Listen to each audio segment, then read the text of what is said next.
नमस्कार, जय हिंद। दृष्टि करंट अफेयर्स की सीरीज़ में आपका बहुत बहुत स्वागत करता हूं। दोस्तों, अपने लास्ट वीडियो में हम जलवायु परिवर्तन प्रदर्शन सूचकांक के बारे में बात कर रहे थे। हमने देख लिया था कि इसमें भारत की रैंकिंग कितनी है इस बार। तो भारत की रैंकिंग इस बार टॉप 10 में भारत ने जगह बनाई और भारत की रैंकिंग है 9th, ठीक है। और इसमें टॉप 3 जो पोजीशन है वो खाली है। 1, 2, 3 रैंक किसी को नहीं प्रदान की गई है। और इसमें जो 4th रैंकिंग है वो किसको मिली है? स्वीडन को। आइए बात करते हैं यहाँ पर, थोड़ा सा आप इन चीज़ों को देख लें कि कहाँ से आखिर कॉप वगैरह की उत्पत्ति हुई, ओरिजिन कहाँ से हुआ कॉप का। तो आपको पता है कि जब आप ज्योग्राफी पढ़ते हैं या इन्वायरमेंट इकोलॉजी पढ़ते हैं तो आप देखते हैं कि पर्यावरण के बारे में लोगों ने कब सोचना शुरू किया। आज के मनुष्य ने, हमारे परंपरागत समाज में या जो हमारा प्राचीन समुदाय था वो पर्यावरण के साथ संतुलन बैठा करके चलता था। लेकिन औद्योगिक क्रांति, इन सब दौर ने क्या किया कि पर्यावरण का अति दोहन किया, जिससे पर्यावरणीय समस्याएं उत्पन्न हुई। जब 1970-80s तक आते आते अति मौसमी चरम दशाएं देखने को मिली। कहीं पर बारिश ज़्यादा हो रही है, कहीं सूखा, समुद्र का जलस्तर बढ़ने लगा। तब जो हमारे वैज्ञानिक थे, विद्वान थे, उनको सोचने पे मजबूर किया इस पर्यावरण ने कि कुछ न कुछ तो गड़बड़ हो रहा है पर्यावरण के साथ। तब जा कर के 1972 में स्टॉकहोम कन्वेंशन होता है। आपने देखा होगा, स्टॉकहोम कॉन्फ्रेंस होता है और इसमें पहली बार लोगों ने पर्यावरण के संरक्षण की दिशा में कुछ उपाय करने की बात की। अब जब 1972 में ये हुआ तो 1972 के बाद इसकी 20वीं वर्षगांठ मनाने के लिए 20वीं वर्षगांठ मनाने के लिए 1992 में पृथ्वी शिखर सम्मेलन का आयोजन किया जाता है। पृथ्वी शिखर सम्मेलन का आयोजन कब किया गया? 1992 में, रियो में। अब ध्यान से देखिएगा, इस चीज़ को आप ज़रूर समझ लें प्लीज़, क्योंकि इसको समझने में थोड़ी सी मुश्किल भी होती है और ठीक से अगर कहीं पढ़ते भी हैं तो वहाँ पर मिलता नहीं। तो 1992 में अर्थ समिट का आयोजन किया जाता है रियो में। जब ये समिट हुआ तो इसका रिजल्ट क्या रहा? रिजल्ट रहा कि 5 डॉक्यूमेंट्स को पब्लिश किया गया। 5 डॉक्यूमेंट्स में अगर आप ध्यान से देखें तो इसमें पहला क्या है? एजेंडा 21। ये पूछा जा चुका है क्वेश्चन कि एजेंडा 21 में 21 क्या है, अर्थात 21वीं सदी का एजेंडा क्या होगा, ठीक है। फॉरेस्ट प्रिंसिपल, वन सिद्धांत, कन्वेंशन ऑन बायोलॉजिकल डाइवर्सिटी, ऐसा कन्वेंशन जो बायोडाइवर्सिटी को बचाने के लिए कार्य करेगा। Framework convention on climate change, FCC, ठीक है। Framework convention on climate change, तो अगर इसके पहले UN लगा देंगे तो ये बन जाएगा UNFCCC, ठीक है।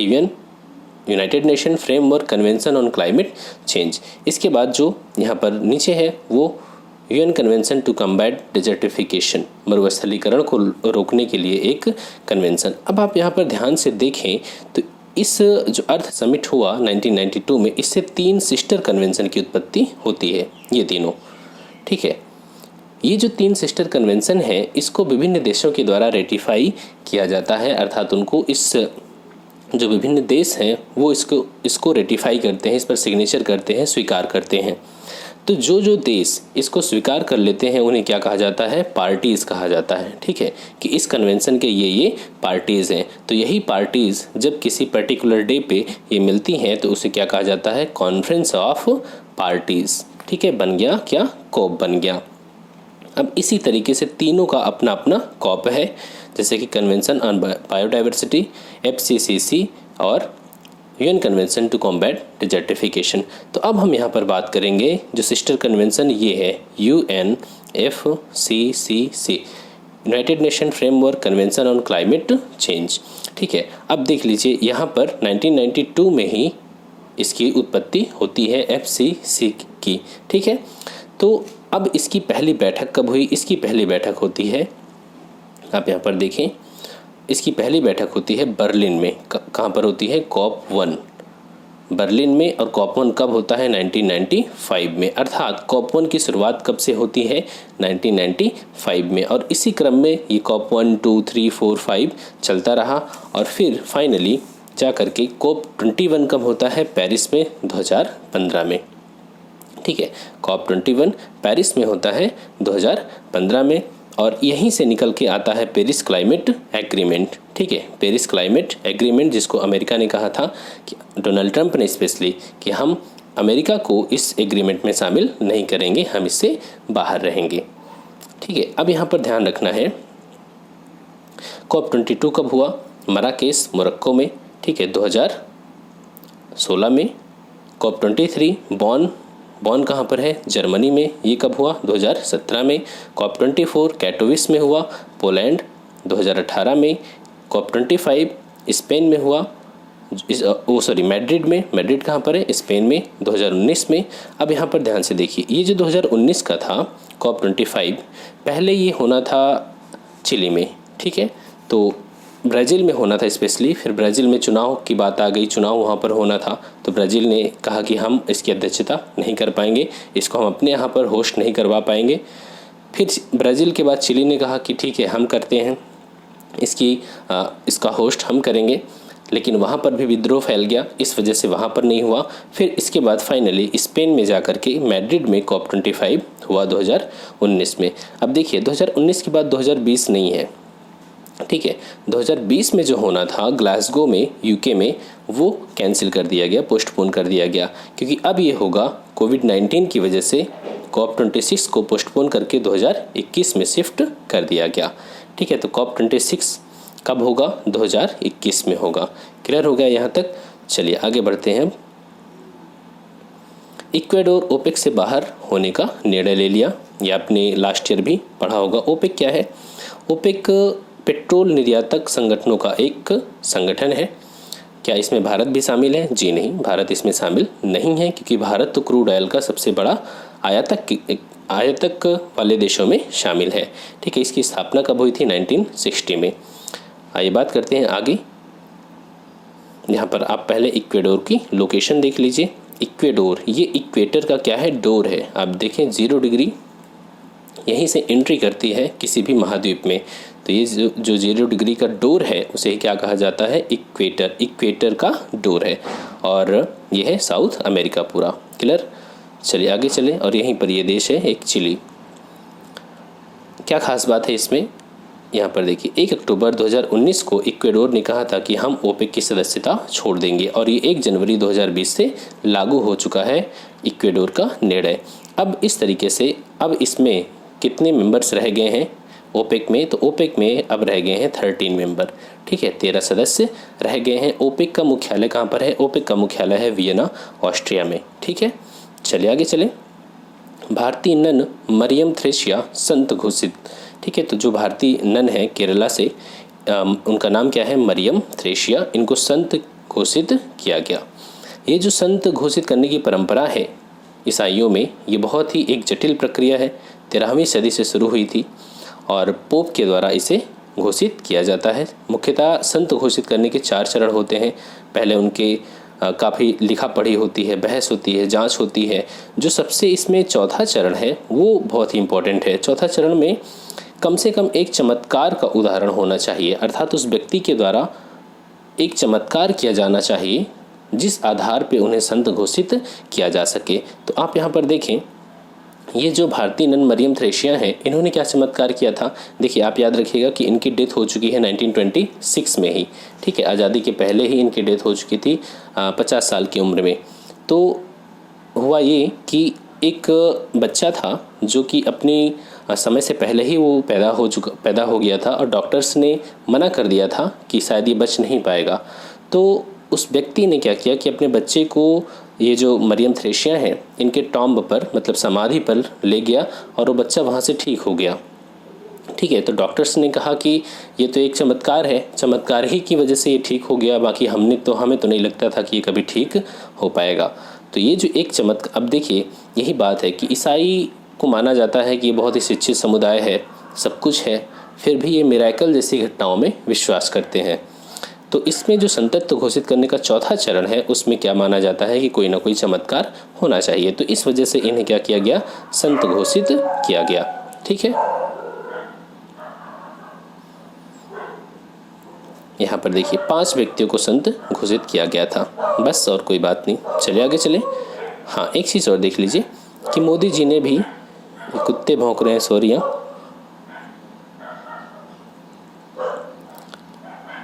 देखिए मोदी जी ने भी 29 सितंबर 2019 को अपने मन की बात कार्यक्रम में सिस्टर मरियम थ्रेसिया को पोप द्वारा संत घोषित किए जाने का भी उल्लेख किया था। आगे चलें, अबू धाबी में विश्व का पहला कृत्रिम बुद्धिमत्ता विश्वविद्यालय आर्टिफिशियल इंटेलिजेंस यूनिवर्सिटी घोषित की गई। आप याद रखें कि दुनिया में पहला एक स्वतंत्र मंत्रालय बनाने वाला विश्व का पहला देश है किस क्षेत्र में? कृत्रिम बुद्धिमत्ता के लिए। कृत्रिम बुद्धिमत्ता के लिए अभी तक दुनिया में कहीं पर भी एक अलग मंत्रालय नहीं था। तो पहला मंत्रालय किसने बनाया? यूएई ने बनाया। यूएई ने ही पहला एक अलग आर्टिफिशियल इंटेलिजेंस के लिए यूनिवर्सिटी का भी उद्घाटन किया। पहला देश है दुनिया का। क्या नाम रखा गया? मोहम्मद बिन जायद यूनिवर्सिटी ऑफ आर्टिफिशियल इंटेलिजेंस। ठीक है, अबू धाबी के जो क्राउन प्रिंस हैं उन्हीं के नाम पे ये रखा गया। उनका नाम क्या है? Sheikh Mohammed bin Zayed Al Nahyan. Clear. Hindi Abu Dhabi की तीसरी न्यायिक भाषा के रूप में। आपको पता है कि जो खाड़ी देश है वहाँ पर बहुत अधिक भारतीय काम करते हैं, मुख्यतः ब्लू कॉलर जॉब वो करते हैं। तो और चूँकि वहाँ पर कई फिर कानूनी विवाद भी उत्पन्न होते हैं, कई बार उनके साथ अन्याय भी होता है, उनका पासपोर्ट जब्त कर लिया जाता है, तो वहाँ पर भाषाई समस्या भी उत्पन्न होती है। जो भारतीय पक्ष होता है वो ठीक से उनकी भाषा ना बोल पाने की वजह से न्याय पहुँचने में उनको देरी होती है, न्याय का लाभ उन्हें नहीं मिल पाता। तो यहाँ पर हिंदी को अबू धाबी की तीसरी न्यायिक भाषा घोषित किया गया। और दो भाषाएं और कौन कौन सी हैं? तो दो भाषाएं हैं, अरबी और अंग्रेजी। क्लियर। चलिए आगे चलते हैं। मुंबई एवं हैदराबाद यूनेस्को के रचनात्मक शहरों के नेटवर्क में शामिल। यूनेस्को क्या करता है? यूनेस्को को बहुत सारे काम में एक काम ये भी है कि वो जो क्रिएटिव सिटीज़ हैं उनका एक नेटवर्क भी तैयार करता है। ठीक है, किन किन मानकों के आधार पे? तो आप देख सकते हैं शिल्प और लोक कलाएँ 7 क्षेत्र हैं जिनके आधार पे वो क्रिएटिव सिटीज़ को शामिल करता है। आप देखिए यहाँ पर शिल्प और लोक कला, मीडिया आर्ट, फिल्म, डिज़ाइन, पाक कला, साहित्य और संगीत। ठीक है, देखिए अब इसमें कौन कौन से हमारे शहरों को शामिल किया गया था? मुंबई और हैदराबाद। ठीक है, मुंबई को फिल्म के क्षेत्र में और हैदराबाद को पाक कला के क्षेत्र में। इसके अलावा 2015 में जयपुर को भी शामिल किया गया था शिल्प और लोक कला की श्रेणी में, वाराणसी को संगीत के क्षेत्र में और चेन्नई को भी संगीत के क्षेत्र में शामिल किया गया था क्रिएटिव सिटीज़ के रूप में। चलिए आगे चलें। जलवायु परिवर्तन पर पेरिस समझौता रूस के द्वारा अनुसमर्थन, अर्थात रूस ने पेरिस क्लाइमेट एग्रीमेंट को रेटिफाई कर दिया है और वो जो पेरिस क्लाइमेट एग्रीमेंट में जो बातें रखी गई हैं उसको वो समर्थन करता है। ठीक है, पेरिस क्लाइमेट एग्रीमेंट हमने बात किया था, COP21 में इसकी बैठक हुई थी पेरिस में। और इसमें क्या फाइनल डिसीजन हुआ था? डिसीजन हुआ था कि इस सदी के अंत तक, 21वीं सदी का जब अंत होगा तो पर्यावरण का तापमान पूर्व प्री इंडस्ट्रियल एरिया, पूर्व औद्योगिक युग के औसत तापमान के स्तर से 2 डिग्री सेल्सियस से अधिक की वृद्धि नहीं होने दी जाएगी। क्योंकि माना जाता है कि जब 17वीं 18वीं सदी में इंडस्ट्रियल रेवोल्यूशन शुरू हुआ, मुख्यतः 18वीं सदी में, उसके बाद उसी का रिजल्ट है कि आज ग्लोबल वार्मिंग और क्लाइमेट चेंज जैसी घटनाएं देखने को मिल रही है। तो इस एग्रीमेंट में कहा गया कि जो प्री इंडस्ट्रियल एरा था, पूर्व औद्योगिक युग था, उस समय जितना टेम्परेचर था उससे 2 डिग्री सेल्सियस से अधिक की वृद्धि नहीं होने दी जाएगी, लेकिन कोशिश किया जाएगा कि ये वृद्धि 1.5 डिग्री सेल्सियस तक ही रहे। ठीक है, तो इस एग्रीमेंट में जो बात हुई थी कि 2 डिग्री सेल्सियस तक से ज़्यादा बढ़ने नहीं दिया जाएगा और कोशिश रहेगी कि जो वृद्धि हो वो 1.5 डिग्री सेल्सियस तक ही रहे। क्लियर हो गया। चलिए आगे देखें। तो इसमें रूस ने इसका समर्थन कर दिया है। अब यहाँ पर एक ख़ास बात, ठीक है, जो सबसे ज़रूरी है, अभी आपको पता है कि अमेरिका ने कहा था कि हम इस एग्रीमेंट का समर्थन नहीं करेंगे, लेकिन अब चूंकि अमेरिका में अब चुनाव होने वाला है, अमेरिका रिपब्लिकन पार्टी के हैं डोनाल्ड ट्रंप और डेमोक्रेटिक पार्टी से कौन लड़ रहे हैं? Joe Biden. ठीक है, जो बिडेन ने कहा कि अगर हम राष्ट्रपति बनते हैं, राष्ट्रपति के रूप में चुने जाते हैं, तो हम पेरिस क्लाइमेट एग्रीमेंट में फिर से शामिल होंगे। ठीक है, ये एक चुनावी मुद्दा बन गया और उन्होंने कहा कि हम पेरिस क्लाइमेट एग्रीमेंट में फिर से शामिल होंगे। क्लियर हो गया। चलिए आगे चलते हैं। ब्राज़ील में भारतीयों को वीज़ा मुक्त प्रवेश। एक्चुअली हुआ क्या कि अप्रैल 2019 में ब्राज़ील की सरकार ने जो विकसित देश हैं जैसे कनाडा, ऑस्ट्रेलिया, अमेरिका, जापान, इनको कहा गया कि आपके पास अगर पासपोर्ट है तो आपको वीज़ा लेने की कोई ज़रूरत नहीं है। फिर देखा गया कि ब्राज़ील में इन देशों से आने वाले जो पर्यटक हैं उनकी संख्या में 25% की वृद्धि हो गई। तो ब्राज़ील को लगा कि अगर हम चीन और भारत जैसे जो दुनिया के सबसे बड़े पॉपुलेशन वाले देश हैं, अगर इनको हम नहीं अट्रैक्ट कर पाए तब तो कोई मतलब ही नहीं। तो इसने क्या किया कि चीन और भारत को भी वीज़ा, जो यहाँ के पर्यटक हैं उनके लिए वीज़ा मुक्त कर दिया कि अब आपको भी वीज़ा लेने की ज़रूरत नहीं है और आप क्या कर सकते हैं 90 डेज़ तक, ठीक है, 90 दिनों की अवधि के लिए बिना वीज़ा के ब्राज़ील में निवास कर सकते हैं। साथ में इसे 90 दिनों के लिए और बढ़ाया जा सकता है, अर्थात 180 डेज़ आप बिना वीज़ा के ब्राज़ील में रह सकते हैं। ठीक है, चलिए आगे चलते हैं। करतारपुर कॉरिडोर समझौते के बारे में है। 26 नवंबर 2018 को उपराष्ट्रपति एम वेंकैया नायडू ने डेरा बाबा नानक करतारपुर साहिब कॉरिडोर का शिलान्यास रखा था। कहाँ पर? मानगांव, जिला गुरदासपुर, पंजाब में। आपको पता है कि इसमें 2 तीर्थ स्थल हैं, एक पाकिस्तान में है, एक भारत में है। ये कॉरिडोर जो बनेगा एक भारत के पंजाब प्रांत के गुरदासपुर में स्थित डेरा बाबा नानक यहाँ से शुरू होगा, जो कि गुरदासपुर में है, भारत में, पंजाब में। और पाकिस्तान में कहाँ पर? पाकिस्तान के पंजाब प्रांत में। पाकिस्तान में भी एक पंजाब प्रांत है, ठीक है। पंजाब का बंटवारा हुआ था, जब मॉडर्न हिस्ट्री आप पढ़ेंगे तो जो बंगाल है और पंजाब है इसका विभाजन किया गया था। अब आप यहाँ पर देखें तो भारत के पंजाब प्रांत के गुरदासपुर में स्थित डेरा बाबा नानक से शुरू होकर के पाकिस्तान के पंजाब प्रांत के जिला नरोवल में करतारपुर है, ठीक है। तो इन 2 स्थानों को जोड़ने वाला एक कॉरिडोर बनाया जाएगा जिसे कहा जाता है करतारपुर कॉरिडोर। अब ये बन चुका है और लोग, जो भक्त लोग हैं, वो अपना यात्रा भी कर रहे हैं। अब आप यहाँ पर ध्यान से देखें तो जो पाकिस्तान में स्थित करतारपुर है वो किस नदी के किनारे है? तो आप यहाँ देख सकते हैं, ये रावी नदी के किनारे है। करतारपुर क्यों इतना सिखों के लिए महत्वपूर्ण है?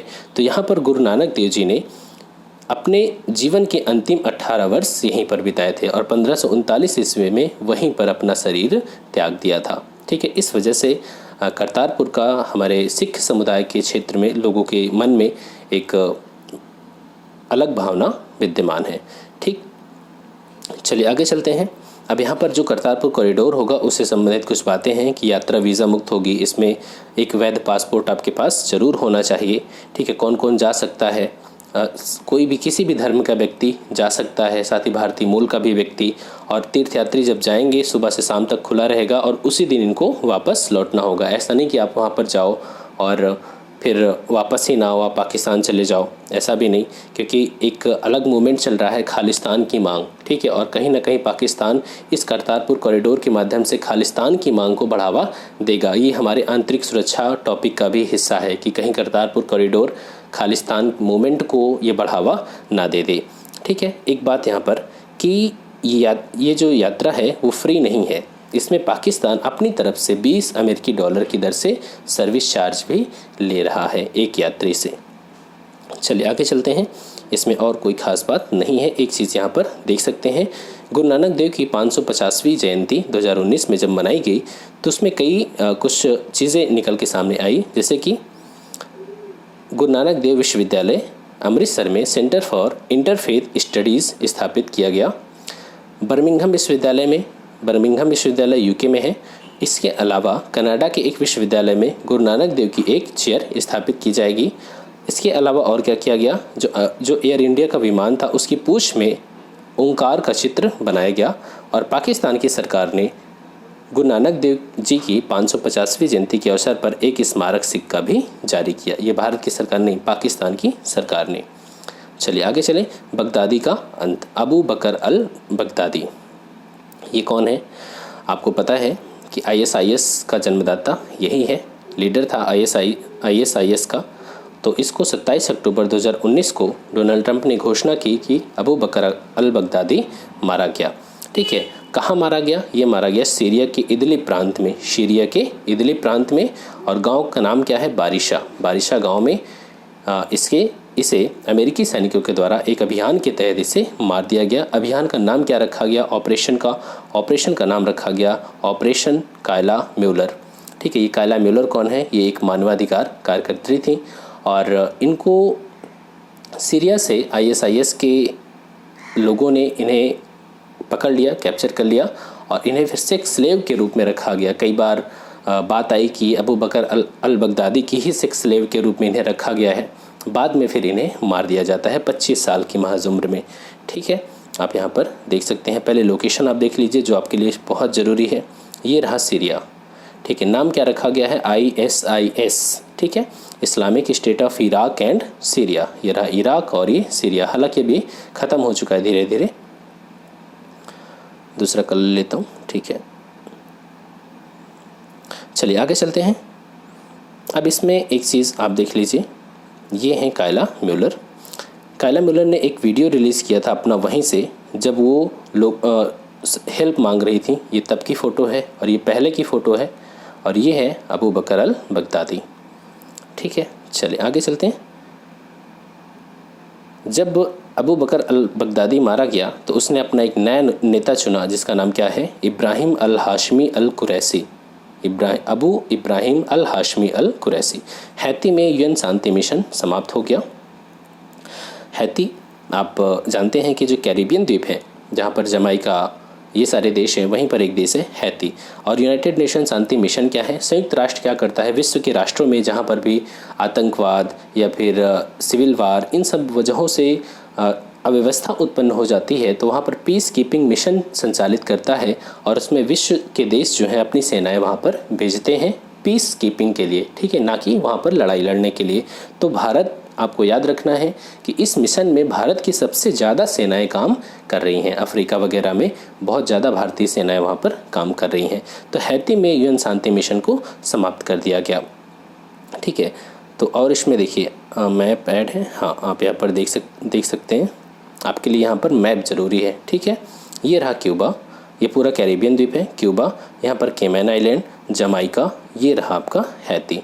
देखिए इन सभी के बीच में बहुत सारे जल संधियाँ भी हैं। आपको ज्योग्राफी में एक मैप जो एटलस होगा आपके पास, उसमें जल संधियों को ज़रूर देख लें। चलिए आगे चलते हैं। अंतर्राष्ट्रीय सौर गठबंधन की दूसरी सभा का आयोजन किया गया। आपको पता है अंतर्राष्ट्रीय सौर गठबंधन का गठन कब किया गया? तो जब COP21 हुई थी पेरिस में, उसी समय फ्रांस और भारत के सहयोग से अंतर्राष्ट्रीय सौर गठबंधन के गठन की घोषणा की गई थी। टारगेट क्या है अंतर्राष्ट्रीय सौर गठबंधन का? कि भारत कहता है कि जब हमारे पास सूर्य का प्रकाश इतना अधिक है तो क्यों ना हम इस सूर्य के प्रकाश का लाभ उठाएं। कोयला आधारित जो विद्युत संयंत्र हैं उन्हें बंद करें, अर्थात कोयले का उपयोग कम से कम करें, ताकि ये जो SDG का लक्ष्य है और पेरिस क्लाइमेट एग्रीमेंट का लक्ष्य है क्यों ना उसे हासिल किया जाए। तो इसमें टारगेट है कि 2030 तक 1000 बिलियन अमेरिकी डॉलर से अधिक की राशि का निवेश करना। किस क्षेत्र में? स्वच्छ एनर्जी, क्लीन एनर्जी के क्षेत्र में, सौर ऊर्जा के उत्पादन के लिए। साथ में 1000 गीगावाट से अधिक सौर ऊर्जा का उत्पादन करना। ठीक है, 1000 बिलियन डॉलर निवेश करना और 1000 गीगावाट से अधिक सौर ऊर्जा का उत्पादन करना, ये दोनों चीज़ें आपको याद रखनी है। अब यहाँ पर आप देख सकते हैं इसकी स्थापना कब हुई फिर ISA की? इसकी स्थापना हुई 6 दिसंबर 2017 को। इसका मुख्यालय कहाँ पर है? गुरुग्राम, हरियाणा में है। और इसकी पहली सभा कब हुई थी? 3 अक्टूबर 2018 को हुई थी। तो इसकी दूसरी सभा का आयोजन कब हुआ? 31 अक्टूबर 2019 को। ठीक है, 31 अक्टूबर 2019 को। और किसके द्वारा? भारत सरकार के विद्युत और नवीन एवं नवीकरणीय ऊर्जा राज्य मंत्री RK सिंह के द्वारा दूसरी सभा का शुभारंभ किया गया। ठीक है, इसमें और इसी समय 2 देश इरिट्रिया और Saint Kitts and Nevis. Eritrea कहाँ पर है? अफ्रीका में देखने को मिलेगा। और सेंट किट्स एंड नेविस, ये जो कैरिबियन द्वीप समूह है वहाँ पर सेंट किट्स एंड नेविस एक देश है, वहाँ पर मिलेगा। इन देशों ने ISA फ्रेमवर्क समझौते पर हस्ताक्षर किया है। ठीक है, तो अब तक 67 देशों ने इस फ्रेमवर्क को रेटिफाई कर दिया है और 87 देशों ने इस फ्रेमवर्क पर हस्ताक्षर कर दिया। हस्ताक्षर और रेटिफिकेशन में अंतर होता है। जब वहाँ की देश की संसद उस कानून को या उस समझौते को स्वीकार कर लेती है तो उसे कहा जाता है कि रेटिफाई हो गया। ठीक है, हस्ताक्षर करने का मतलब स्वीकार करना नहीं होता। ठीक है, चलिए आगे चलें। वैश्विक भुखमरी सूचकांक 2019 के बारे में है। ये सूचकांक किसके द्वारा जारी किया जाता है? तो यह जारी किया जाता है 2 गैर सरकारी संगठन हैं, 2 NGO हैं, कंसर्न वर्ल्ड वाइड और वेस्ट हंगर हेल्थ और कंसर्न वर्ल्ड वाइड। इनके द्वारा वैश्विक भुखमरी सूचकांक जारी किया जाता है। आइए बात करते हैं इस भुखमरी सूचकांक। अब आपको याद रखना है ये जो टॉपिक है मैंने कहा था कि आप निबंध, मेंस की आंसर राइटिंग और पीटी तीनों दृष्टिकोण से बहुत महत्वपूर्ण है। इस बार की इसकी थीम क्या रही 2019 की? तो इसकी थीम थी भुखमरी एवं जलवायु परिवर्तन की चुनौतियाँ। आप जब इन्वायरमेंट इकोलॉजी में जलवायु परिवर्तन टॉपिक पढ़ेंगे तो उसका इम्पैक्ट आप जब प्रोडक्शन पे देखेंगे, एग्रीकल्चर पे देखेंगे, तो दुनिया में कहीं पर एग्रीकल्चर में खाद्यान्न के उत्पादन में कहीं पर बढ़ोतरी देखने को मिलेगी, तो कहीं पर खाद्यान्न के उत्पादन में कमी आएगी। जब खाद्यान्न के उत्पादन में कमी आएगी तो भुखमरी को बढ़ावा जरूर मिलेगा। तो जलवायु परिवर्तन कैसे भुखमरी से संबंधित है, इस बार की थीम यही थी। ठीक है, अब यहाँ पर 117 देशों में पोषण की स्थिति का आकलन किया गया था। अब देखिए इसमें जो किस देश में सबसे चरम भयावह स्थिति है भुखमरी को लेकर, तो मध्य अफ्रीकी गणराज्य में। ठीक है, यहाँ पर आप देख सकते हैं 4 देश ऐसे हैं, चाड, मेडागास्कर, यमन, जाम्बिया, भुखमरी की भयावह स्थिति का सामना कर रहे हैं। आप देख सकते हैं कि 117 देशों में 43 देश भुखमरी की गंभीर स्थिति में है। ठीक है, गंभीर स्थिति में है।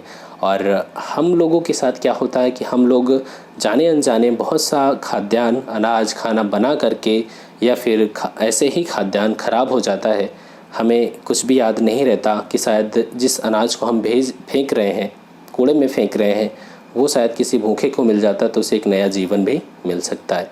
ठीक है, तो हमें याद रखना चाहिए इन चीज़ों को।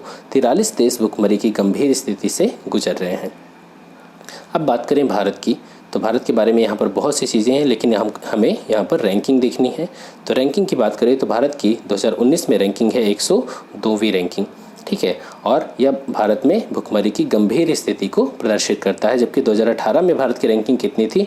103वीं, अर्थात एक रैंक हमने इम्प्रूव किया, एक स्थान इम्प्रूव किया है। चलिए आगे चलते हैं। वैश्विक प्रतिस्पर्धात्मकता रिपोर्ट 2019 के बारे में है। अच्छा, हमने एक वैश्विक प्रतिस्पर्धात्मकता रिपोर्ट IMD की देखा था। ये रिपोर्ट किसकी है? वर्ल्ड इकोनॉमिक फोरम की है। 2 प्रतिस्पर्धात्मकता रिपोर्ट जारी की जाती है, एक IMD की और दूसरी किसकी? वर्ल्ड इकोनॉमिक फोरम की। ठीक है, तो यहाँ पर आइए बात करते हैं इसमें टॉप पर कौन है। टॉप पर, तो इसमें टॉप पर सिंगापुर है, वहाँ पर भी टॉप पर कौन था? सिंगापुर था। ठीक है, भारत की रैंकिंग कितनी है? 68वीं है, और वहाँ पर भारत की रैंकिंग कितनी थी? IMD की विश्व प्रतिस्पर्धात्मकता रिपोर्ट में 40 थी। ठीक है, 40वीं रैंक थी, और यहाँ पर वर्ल्ड इकोनॉमिक फोरम की 68वीं रैंकिंग है। याद रखना है, ठीक है, दोनों को मैच नहीं करवा देना है। ये भी ध्यान रखना है कि उसमें वर्ल्ड इकोनॉमिक फोरम पूछा है या IMD की रैंकिंग पूछा है।